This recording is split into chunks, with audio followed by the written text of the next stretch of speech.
Okay, so I want to talk real quick about why you don't have to fear the narcissist. These people have learned through their own little survival tactics how to like psychologically take control of a situation to the point where it seems like you would just about meet your demise if you tried to get away. These people will have you thinking that you either need them for your survival in some way or another, or that if you do try to get away, there's going to be such a reckoning and such a punishment that, it would just render your life null and void. And we have to understand that that's not true. There's a lot of people who are afraid to break free from these people because of that, and because they have you convinced that the world is just going to turn upside down if you piss them off or get away from their clutches. And what we need to realize is that the narcissist is just as human as the rest of us. And not just that, but they do not have the power that they say they do. They may or may not have legal power. They may or may not have financial power. They may or may not have social power, whatever. But they cannot end your life. Unless this person kills you, they cannot change. They cannot take, your life. They can't take anything away from you that cannot be restored or replaced in some other way.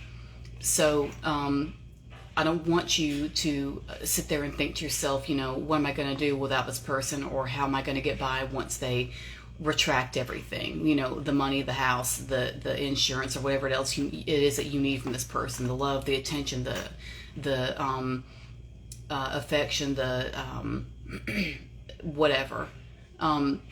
This person, the narcissist, has built their entire world around a fantasy. None of it's real. Nothing that they have or that they are, quote unquote, giving you is based on any kind of real foundation. It's bullshit. It's bullshit stuff. Their love for you is not real. Their concern and their affection for you is not real. Their protection that they have for you is not real.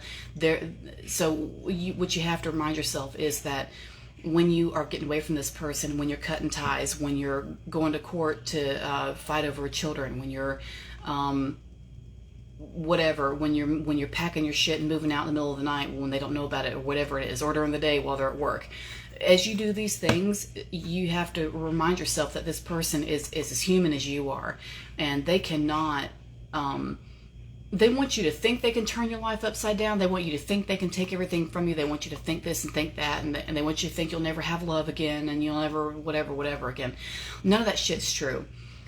Unless they tie you down in the car in the back seat and just drive the both of y'all off the side of some cliff, never to be heard from again. they don't have the control that they like to, or that they like you to think that they do. And because acting is such a big part of what they do. You have to remember that the person who has the narcissistic qualities, or full-blown, disorder, is operating from a point of shame. These people are ashamed.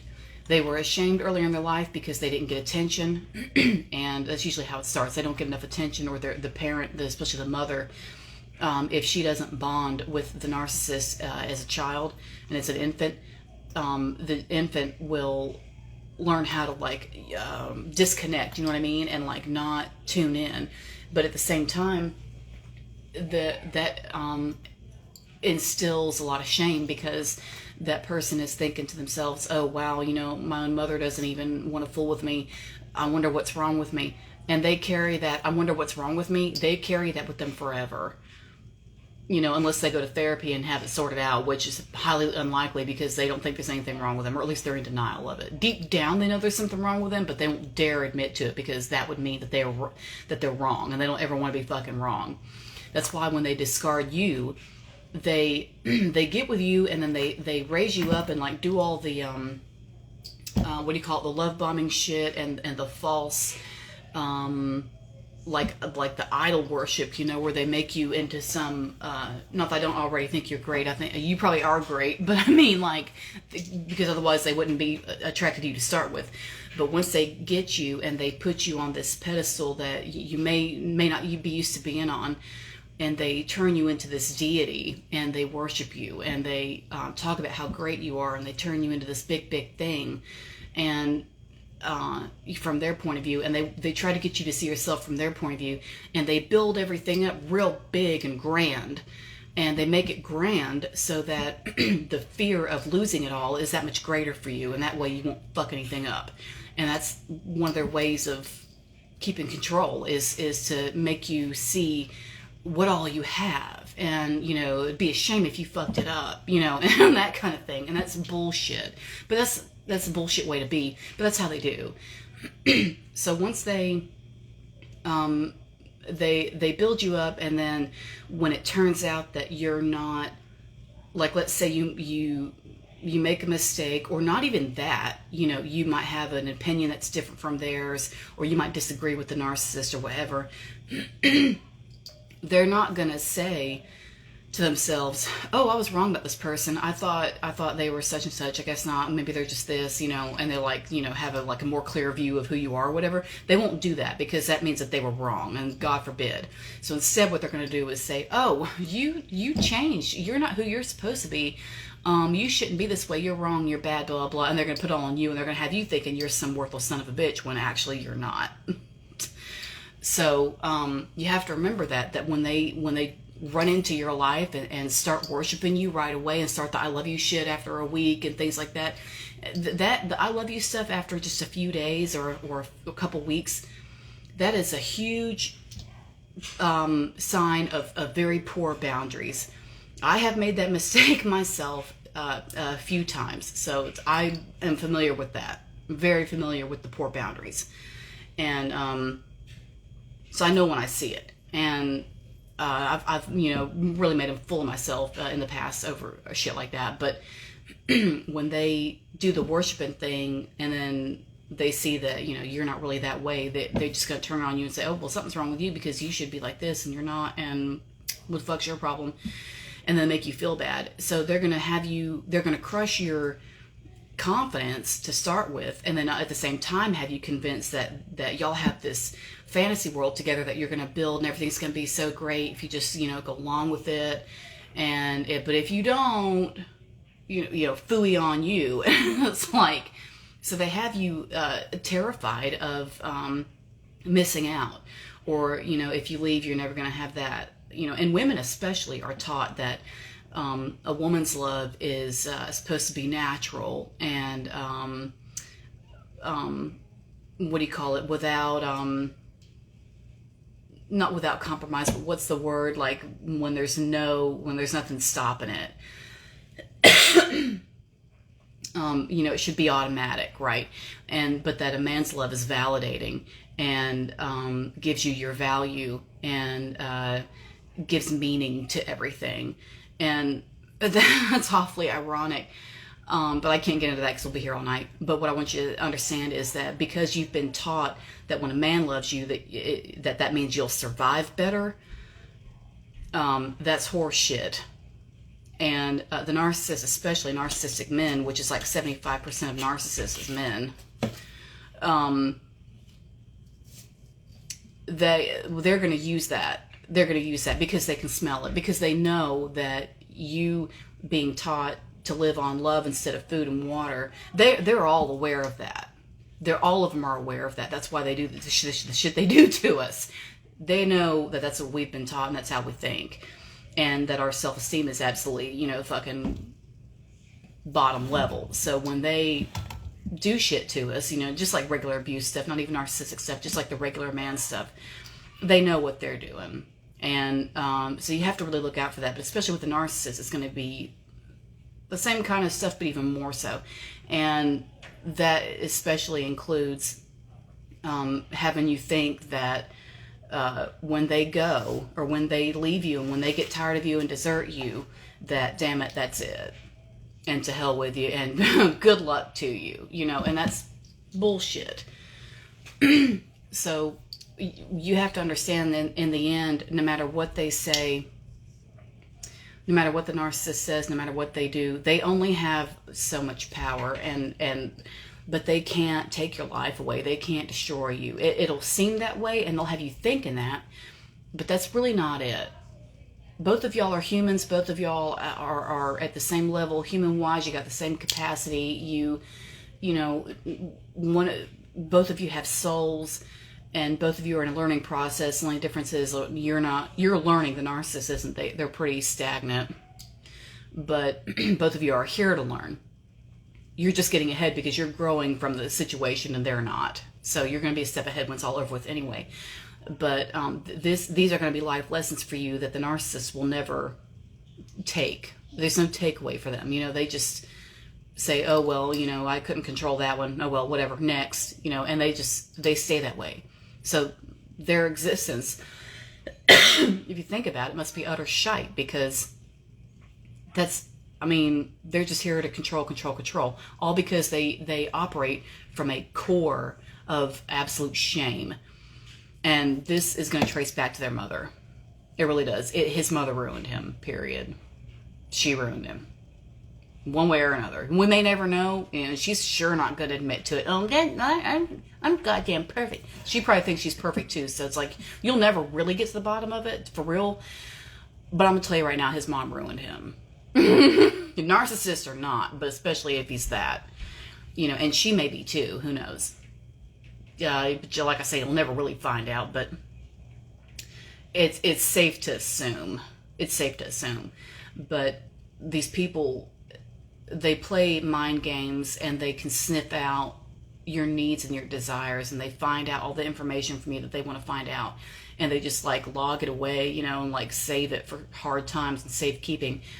And they pull those cards and they deal them, you know, whenever they need to. And if you have low self-esteem, and you've got poor boundaries, and you've got a poor view of yourself, and you've got low standards, and you've got whatever the fuck else fits into that category, you're going to be easy to push around, and they're going to get you.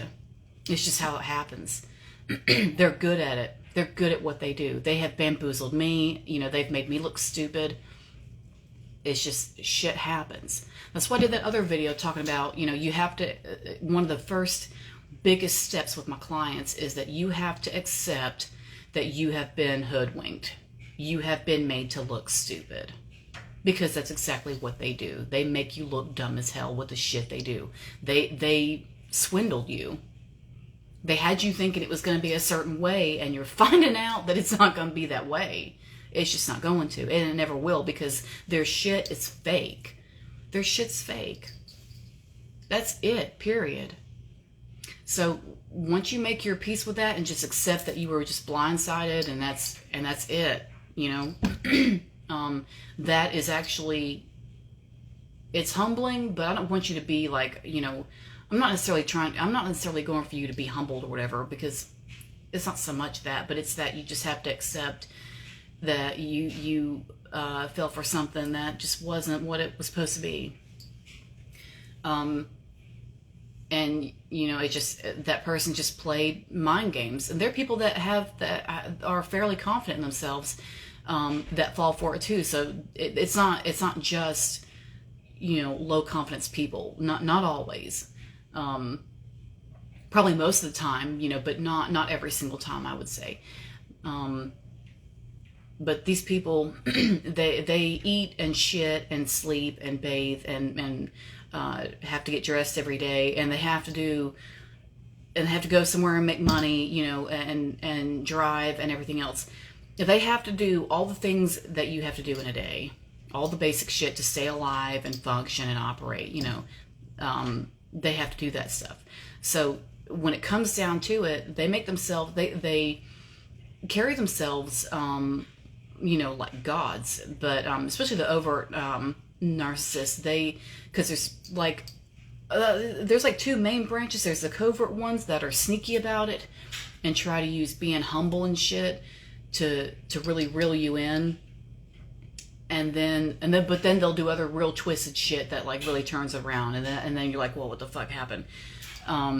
So I'll probably do videos on those to teach all like the differences and stuff. But the overt ones that really walk around like they're some kind of Greek demigod, they are gonna really have you thinking that without them, there's just nothing to live for, or you're not going to make it, or how are you going to replace all that? How are you going to have another place to live? How are you going to get that income again? How are you going to, whatever, how are you going to find that kind of love again? They'd love for you to feel that way, because once you feel like that, you're putting yourself on the bottom. You know what I mean? You're putting yourself on the bottom by doing that. It's not worth it. It's not worth telling yourself, oh, without this one person, you know, when my dad wasn't a narcissist, but I mean, when he died, I just thought, how the fuck am I going to survive? How the fuck am I going to survive? I had no idea how I was going to survive. We didn't know how we were going to pay bills or anything. Like, we didn't know what we were. I just didn't know what I was going to do, and because I, you know, things weren't settled. I didn't have some career in place. You know, most people when their parents die, they're grown, they've got their own career, they've got their own income, they've got their own house, you know, and shit like that. And we weren't in that situation. And so, you know, but at that time I thought, oh my God, what am I gonna do? What am I gonna do? And I was just absolutely rock bottom. But clearly I've survived and done perfectly fine now, you know, like, I was broke for an awfully long time, you know, for a lot of reasons, but I mean, I've got past that now. So, what I mean is, no matter how bad it is, or no matter how you feel after losing that person, there's always a way. There's always a way. That is not the only son of a bitch on this planet that you have to associate with. There's other people, you know what I mean? There's other people that you'll meet who can help you. There's, other people to date and marry. You know, there's other people to be friends with. You may not be able to replace your parents, but you can still have close bonds with other people and take it for what it is, you know, and just and make the best of the other shit that you do have and build on that. There's always a way. I don't want anybody to think that, you know, just because some son of a bitch said, oh, well, you know, when I leave, you're going to lose blah, blah, blah, blah, you know, good luck to you. Goodbye, dumbass, you know, and then you're really sitting there thinking, yeah, what am I going to do? No, we're not having that. We're not doing that, because I've been there a million times, and there, I got through every time. I had to push and really get my way, you know, and really push to get what I wanted from some people, but, you know, just for sheer survival purposes. And I got help from the government when I needed it, and I borrowed money from people when I needed it, got loans when I could, and you know, no matter what your situation is, there is a way. There is a way. So the narcissist, as much as they like to really swing it around, you know, like they're somebody, I want you to understand that that person is a human son of a bitch, just like you and just like my motherfucking ass. There's something special about that person. And they know it too, because deep down, like I say, they operate from a pain point of shame. That is their number one pain point. There's probably other shit layered on it too, depending on what they do, but their core is shame, because their mother didn't, you know, give them enough attention, and that like that taught them as a child, oh, well, I'm not important enough, you know, look at me, somebody look at me. And to make up for it, they do what it takes to get everybody's attention. And so now, and that's why you'll have men that have like, you know, secret families and shit like that, you know, that the wife doesn't know about or whatever. And that's, you know, another effect, that's another attempt to get more attention and more, what do you call it? Not affirmation. Like when you get like more validation from people and shit like that. You know, they just figure if they just keep squirting out kids with different women, that they'll just get more and more validation and more attention and more, you know, accomplishments under their belt. And then finally they'll be somebody and they won't have to be ashamed of themselves anymore. Just dumb shit like that. You know, it goes on and on. But this kind of thing, it's all mind games. The entire thing is mind games with these people. The entire thing is mind games. That's why a lot of times I tell my clients, you know, depending on what kind of situation they're in, depending on how bad it is, a lot of times I'll tell them, you know what, play the game and just act like everything's okay. And then in secret, we're going to plan your escape and we're going to get you out of there. Period. And because when you finally do it, you're going to have, you've been spending the past weeks getting shit together and getting your ducks in a row so that when the day comes and you're ready to go, you can just turn around, you can just get out and leave, and it's like there's nothing he can do because you've already set everything up for yourself. You're not like jumping into the abyss. You've got a place to go. You've got a little bit of money put aside. You've got a job waiting on you. All that shit you did in secret without telling any fucking body except me and maybe like your best friend. You know what I mean, or whatever. And that's it. And that's all there is to it. Shit like that. Because once they realize that they've lost control of you, at first they'll freak out and they'll do the rage thing to really get your attention and scare you and make you, like shrink up. But the truth is that, and I grew up hearing a lot of yelling when I, in my household. My dad yelled a lot, and I am very, and I mean very accustomed to that. And I had an incident one time when I was working in the pharmacy. This guy came in and he wanted us to refill his medicine that he had picked up from a different pharmacy, like a different business. And he brought us the bottle. I was like, well, why can't you refill it? Because we don't have the goddamn prescription, that's why. So-and-so has it. The other place where you got that bottle from. What? Well, but why can't you? Because we don't fucking have it, they do. He just didn't listen because it didn't matter because we were all women and fuck us. And then finally, he started actually yelling at the pharmacist. Like, he raised his voice and yelled at my pharmacist. And in that moment, I'm not going to lie to you, in that moment, my fucking, neocortex or whatever the fuck just disengaged.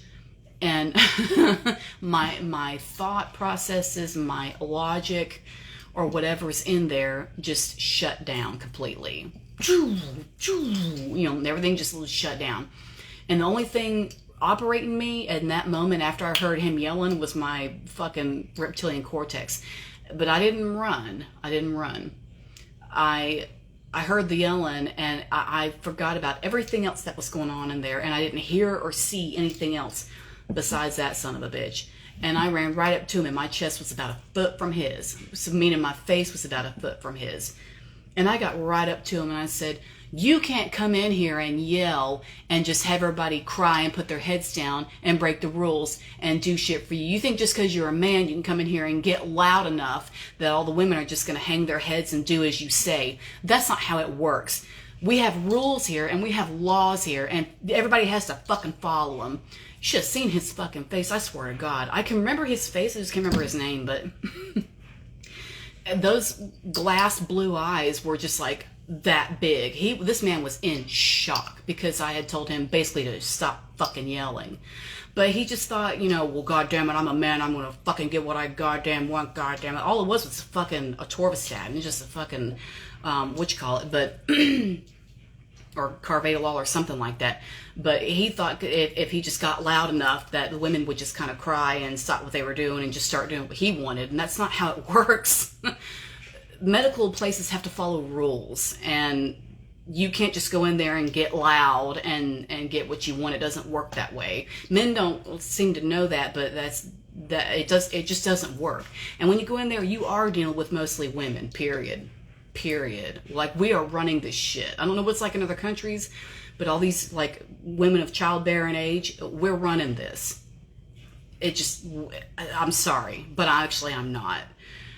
But that's it. That's the reality of it. And, these 50-year-old men, 50 plus, think they're going to get in there and just, yell at us like our fathers did. But I grew up hearing that, so I'm not afraid of it.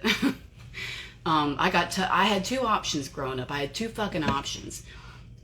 When all that got started was to either, which was every week, which was to either shrivel up in the corner and try to disappear, or toughen up and just meet them halfway.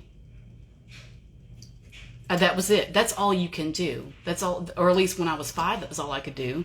It was one or the other when you hear the yelling. So I thought, well, I can't shrivel up and die, so I'll just yell back. And I thought back a lot, and that never went away. I never quit doing that. So what I want you to understand is that no matter how intimidating or scary or life-threatening this guy may seem, he is just a human son of a bitch, just like the rest of us. Just like the rest of us. Just like my clown ass, just like anyone else you see. Like, we are all our motherfucking asses are on the same plane, earthly plane together. Do not let this person have you convinced that there's some kind of a demigod that, just is just a force to be reckoned with. It's not that. He can die just like anybody else can. He can, get in a car wreck and get his car damaged and have to have it replaced just like anyone else would. He can get sick and have to go to the doctor and get Tamiflu just like any motherfucker. You know what I'm saying? Don't let them have you thinking that it's anything besides that, because it's not. If he's a lawyer and he's got all this power and he knows the law and blah, blah, blah, you can get yourself a lawyer that knows all the same shit but doesn't have anything against you, because they can only do so much. You know what I'm saying? So no matter how big and bad this person may seem, if he's on the police force, if he's a Mason or whatever, or he supposedly has all these buddies that are going to back him up no matter what, it can only go so far. All of it can only go so far. He's not God. He wants you to think that, because that way you won't fuck anything up for him. Because you'll just listen to him and do as you're told and play his little game. But it's not that. It's just not that way. If y'all split and he's got the bigger income and he fucks off with his money, and you have to have your own, you got to figure something out on your own, then fine. I have, except I didn't lose anything when I got divorced. But what I'm saying is, I've got my own income. I'm doing shit on my own, so I'm fine whether somebody's wasting my time or not. You know what I mean? Like, you can get there. There's ways. And I've talked to women who, sat at home 30 years, cleaned up after everybody, and didn't have a real job, as people like to say. And they got divorced and turned around and got a job somewhere, or, started a business or whatever, and are doing just fine and have their own house. It can be done, no matter what ground zero you're coming from. It can be done. So don't be discouraged by that shit.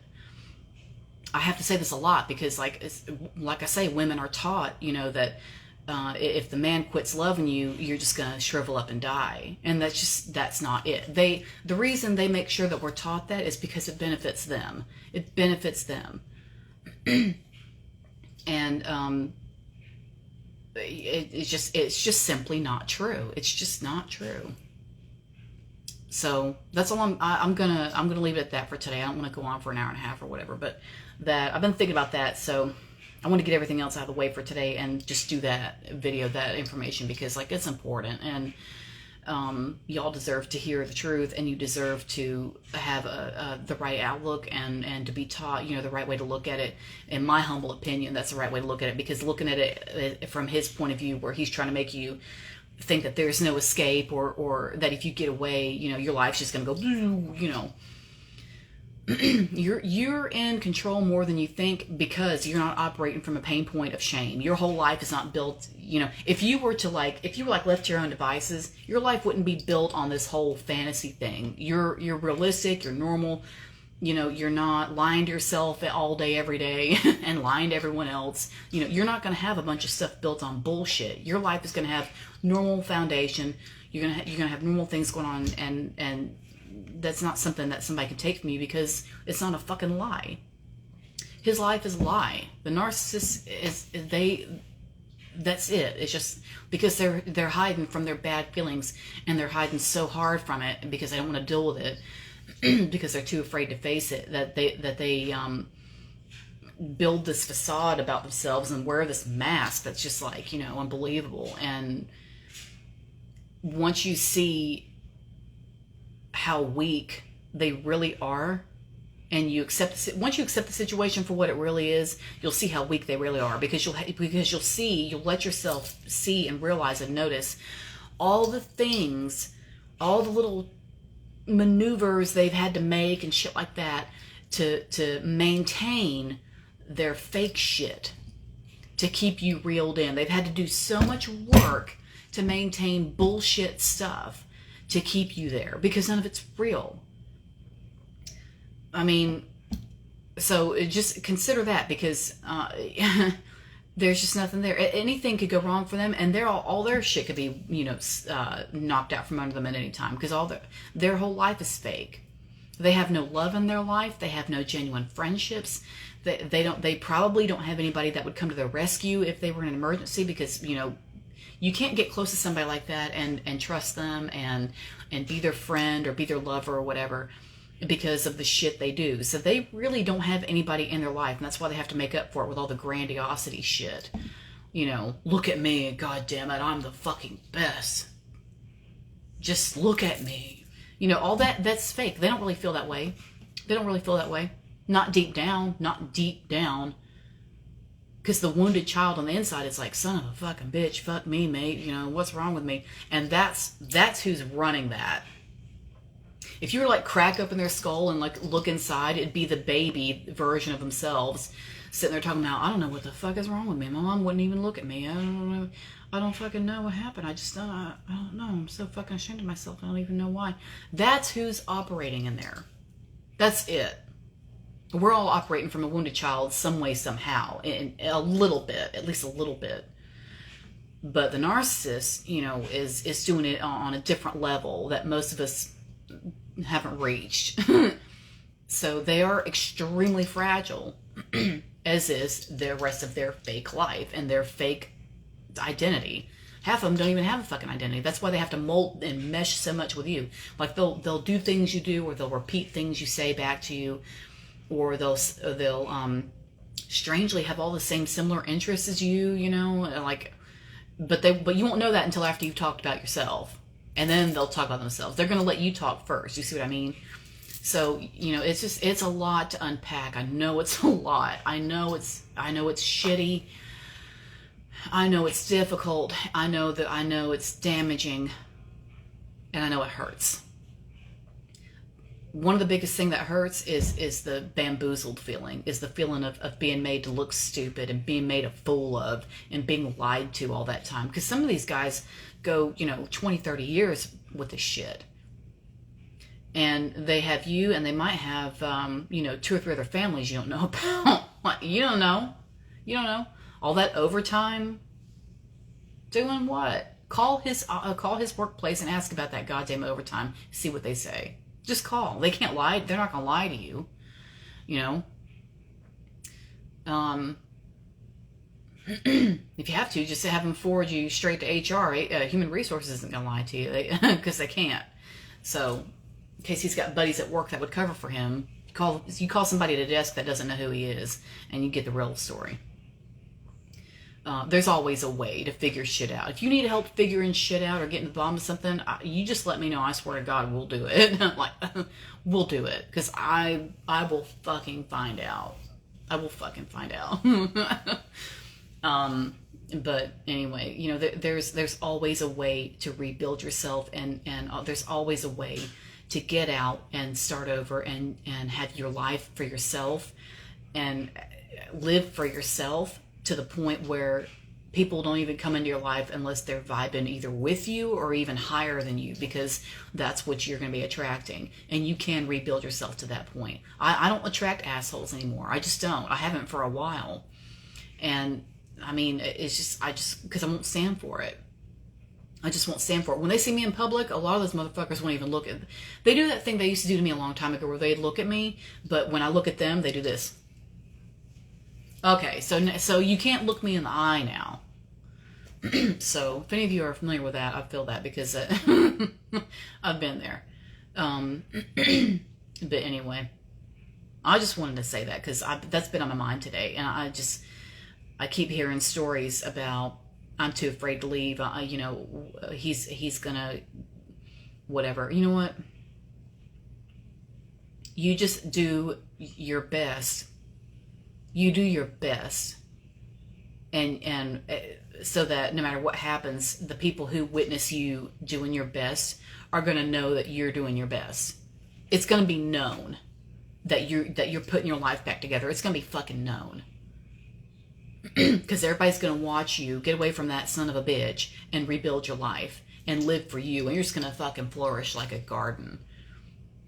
It's not even going to be funny how different you'll be. How much happier, how much better off, how much safer you'll be. I've told women, you know, to make sure that they have, if they live in an apartment and you can't have a dog and you can't have You can't put in your own alarm system. You know, you could still put those things on the, and Walmart has them too, and they're not expensive. Those things you put on the windows where if it opens or if the door opens, it'll go boom, you know. And you can have that, and I highly suggest, you know, I know everybody's got their opinions, but I highly suggest that you get yourself a firearm, because when anybody is coming through the window, or somebody's following you to your car or anything like that, don't think for a second that he's not going to have a gun, because he might. And even if he doesn't, it's good for you to have one, because you're going to have to protect yourself, and your strength against his, unless you go to the gym a lot and he doesn't, whoever is attacking you, I mean, seriously. Like, we all know you're not a killer. You know what I'm saying? Get yourself a firearm and protect yourself, because it's gonna be your life or his. When you and somebody, a narcissist or not, are wrestling, you know, in a parking lot somewhere, it's gonna be you or him. I mean, don't let, you know, politics get in the way of that. Like, so, but I'm very after the shit I've been through, I'm very pro woman, and I'm very pro women's safety, and because we're still getting cut up and left in fields, and I have to worry about us and our safety until that stops. So, and we don't know when that's going to be. So I'm very pro you doing what it takes to protect yourself. God damn it. Period. I'm not going to sugarcoat this. I don't have to sugarcoat shit. I'm not Willy Wonka. You know, y'all know if you come to my channel, I'm just going to say it. Don't think I don't have a pistol. I got a pistol and 2 revolvers. I don't fuck around. I just don't. The last time I left the house without a firearm, somebody followed me, and I made a video about it. I think I've made 2 videos about it. If you go look on my channel and go look at Ed Bishop. No, it's called Why I Don't Leave the House Unarmed. Ed Bishop in Talladega. Go look it up and watch that video. I'll tell you A to Z what happened. And I've told that story a lot because it has come up a lot, and you know, in the past, and it's not worth, you know, it's just not worth leaving the house without something. I mean, the whistle and because even and men will tell you, well, rape whistle's not going to stop me, you know, or yelling fire or whatever. But between the two of you, you may as well have something that is just going to stop him in his tracks, and a firearm is going to be the only thing that does, because he's going to see a little 2-inch knife in your hand, and he's going to just squeeze your wrist until you drop it, and he'll risk getting cut a couple of times if he still thinks he can fuck before he gets out. So, you know, just like you just got to decide what's going to be more important. You just got to decide. That's the best I can tell you. And some people won't like that, but it's going to be your life or his. So, but besides that, and then if you live in a place where you can have a big dog and you can put it in a security system, I say do all of it. Do all of it. To have 3 big fucking Dobermans in there, and a security alarm, things on the windows, and the damn guns. Have it all. You know, plenty of women do that live by themselves. They have to. Because, you know, men are still killing us at high rates. I saw an article, not that this is anything new, but like in the United States anyway, I can guarantee in the United States, pregnant women's number 1 cause of death is the husband or the boyfriend killing them. The number 1 cause of death is being killed by the husband or the boyfriend. Not heart disease, not gestational diabetes, not, you know, complications in childbirth. It's being killed by the kid's father. Why? Why? Why? It makes no sense. So with it being like that in this country, and those guys can kill us without guns, by the way. They can strangle you. They can break your neck. They can stab you with a pin. But with it being as bad, with it getting as bad as it's getting, I would just, you know, really consider desperate times call for desperate measures type shit. You know, and if the narcissist, especially if it's somebody that you're having to break up with or divorce, whatever, if you're worried about him, if he's the type that'll come through your window at night, because I've had one or two of those myself, if you're worried about him, you know, physically, literally coming through your window at night, or breaking in or kicking down your front door at 2 a.m, you really need to have something on hand that's going to stop him when he looks at it, when he sees it. And there's one thing that's going to do it, but you got to stand far away from him. Don't get right up to him, because he may snatch it out of your hand. You got, you know, and then you are fucked. So you just have to really plan shit. It's awful that it's gotten to that point where we have to do that, but women not being safe to live in general is kind of pushes to that point, but especially an ex-husband that can't let go, you know, narcissistic or not, they don't have to have all those qualities to do shit like that. But because I've been followed a little bit more than I would have liked myself, but you just have to.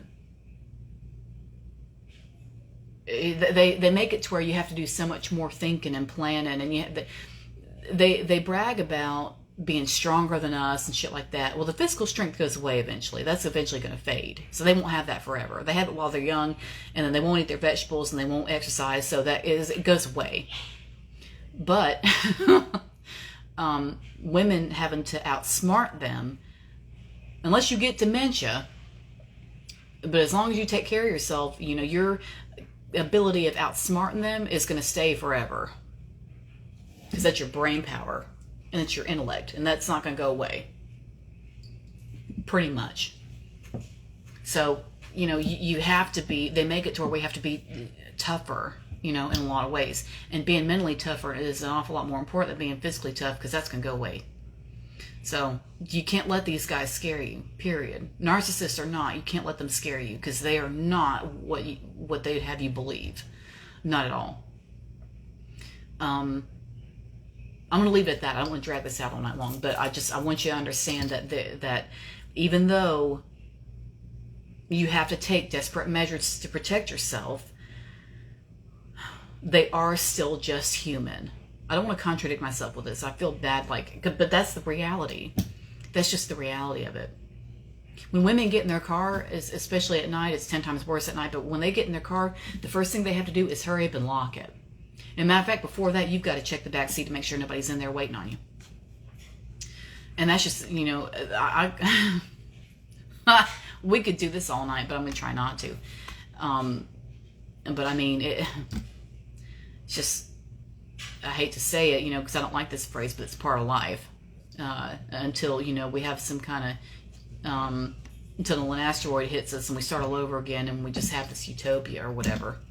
I don't know, but that's the status quo. That's what's going on right now. So self-defense, stuff like that, you pretty much should know anyway, at least some things. But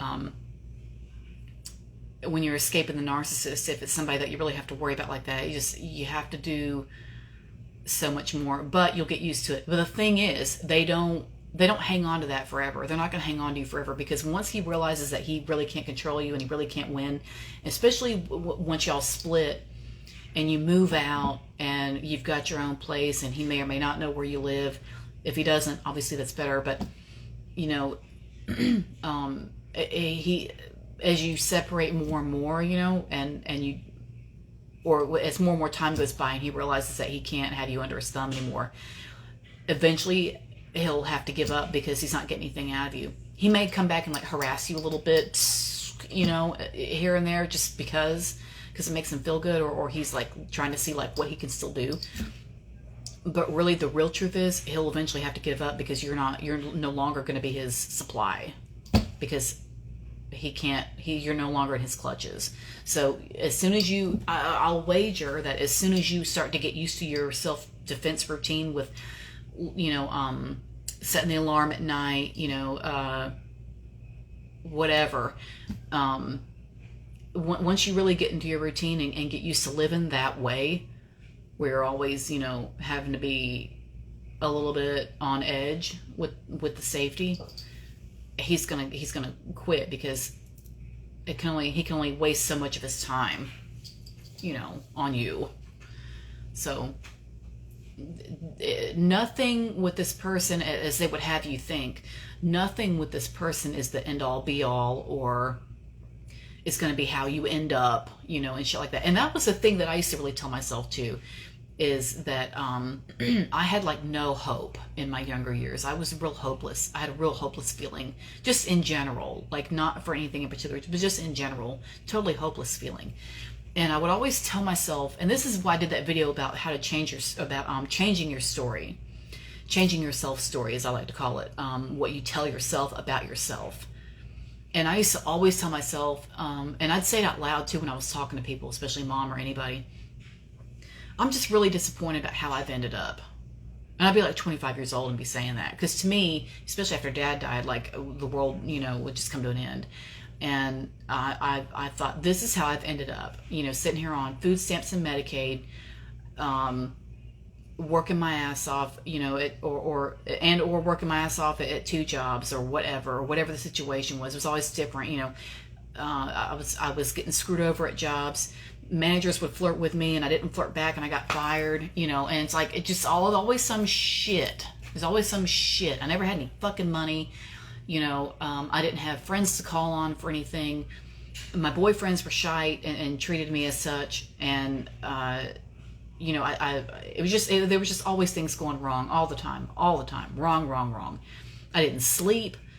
I didn't eat right. I was beyond depressed. And, in and out of the mental hospital for trying to kill myself. And, it just, there was just always something going wrong. And I was forever telling myself, I just can't believe how the fuck I've ended up. And that's dumb, because I didn't end up that way. It was a shitty, part of my life, but I didn't end up that way. And I'm a women's empowerment coach now, and I haven't ended up like this either. There's no telling where this job is going to take me and where this path is going to lead me. This is what I'm doing right now. I'd like to continue to do this because, I like this. I enjoy it, and it feels good to do it, and it feels good to see somebody make progress and change their life.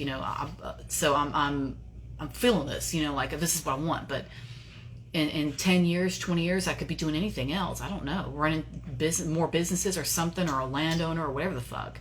That's certainly part of my goals anyway. But the narcissist, especially because of the control they want to have.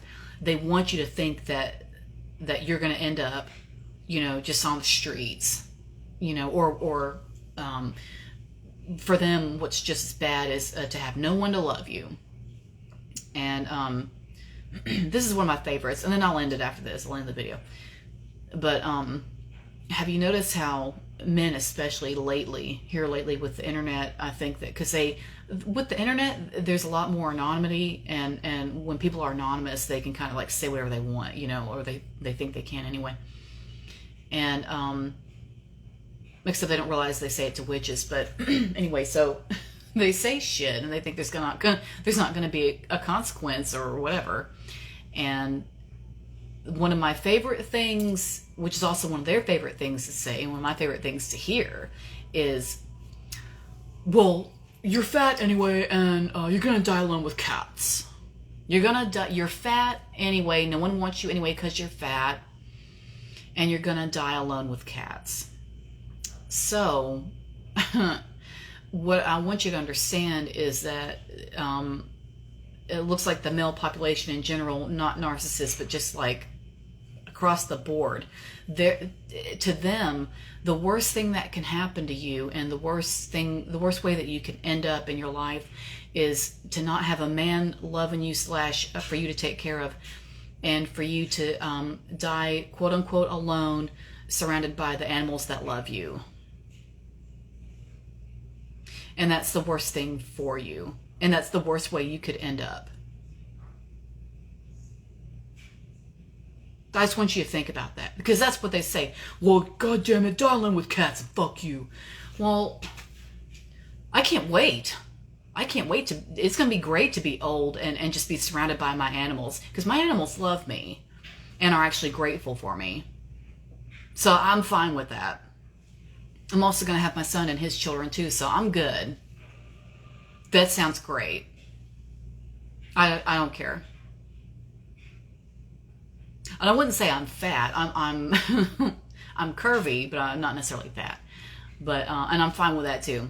I fucking eat what I want, and I fucking drink what I want.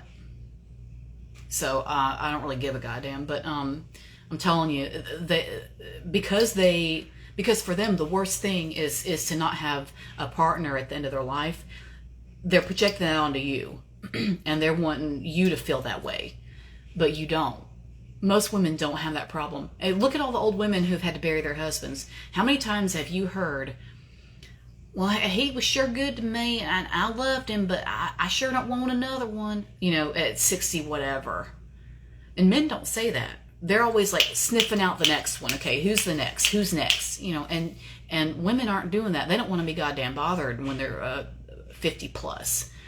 Because that's just somebody else you got to take care of and clean up after every day and entertain and, shit like that. And it's just not, well, why do I have to do all this again? There was, I knew this old guy that, whose wife had left him after like 30 something years or whatever. And he said, yeah, nothing's sacred anymore. Nothing's sacred anymore. And I said, it's not that it wasn't sacred to her, but what she hasn't said is that she doesn't want to have to take care of you until she dies. She wants peace and quiet for the rest of the few years that she knows she has left. And she's gone somewhere where she can have peace and quiet.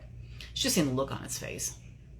Just fucking blown away. I have no other way to put it. He was just blown away. And I was like, I had to tell him the truth. I was like, I can tell you why she left at 60 years old. I can tell you, or 50, whatever. She just wants peace. That's all. She might have another love interest, but I'll wager the money that's in my bank account right now that she just wants peace. And to only have to clean up after herself. For her last years. So they're what they think is the worst thing and what you think is the worst thing is two totally different things. So you have to remember that when the narcissist says, especially if it's a man, and he says, well, you're gonna be alone, you're gonna be all alone, fuck you, no one's gonna love you. Well, first of all, that's not true. There's always gonna be somebody that loves you. There's always gonna be somebody that loves you. Is that clear? Because there's a lot of women that don't believe that they're going to be loved. There's 7 billion fucking people on this planet. You think there's not going to be somebody else that loves you? Other women? Other men? The fuck? Get the fuck out of here. You know what I mean? Like, don't let one son of a bitch convince you of shit. Everything else he's convinced you of hasn't been true. You're gonna let that, change you gonna let that affect you? No. Sorry. So, all right. Now, I'm telling the truth this time. I'm gonna leave it at that. That's it for tonight. I just had to get that out because it's important and y'all deserve to hear it. And I take it upon myself to, be the truth bearer or light bearer one. Something. So I just had to say that, and I hope that helps, and I hope that pushes you in the right direction and bring you some clarity, at least a clarity for yourself, if nothing else. And I want you to have the courage, because your life is worth it. Your life is worth having the courage to do something. When you get to the end of your life, you're going to sit there and think, now, damn it, why didn't I ... I don't want getting away from the narcissist to be on that list of why didn't I blah, blah, blah, blah. I want you to do it. And not just do it, not just get away from them, but to totally rebuild yourself, to totally transform and just like transmute into gold and just turn into this thing that is going to be, untouchable. Even if somebody hurts your feelings or does something bad to you or something like that, it's not gonna you're not gonna crumble and just like fall into dust. You know what I mean? It's not gonna be that way. You're gonna be strong. You're gonna be tough in all the right ways, and resilient. And you're not gonna be some fragile thing that is just like looking for love or looking for attention or approval and shit like that, because you're not going to have it from other people, and the narcissist can't do anything with you if you don't need them for approval and shit. So, like I say, if that's something you're ready to work on, you know where to find me. But that's all I want to say. So I hope that helps, and I hope that I've said something that has got you thinking, and I want you to have clarity on your situation, and trust in yourself. You don't have to have confidence in yourself. If you don't have that, you don't need that right now. But self-trust, I would say, yeah, because you are your number one person that you have to rely on. So you may as well count on you and invest in you, because it's going to be you, yourself, and you at the end. And I want you to understand that it's okay to trust yourself, and trust yourself to be able to do this.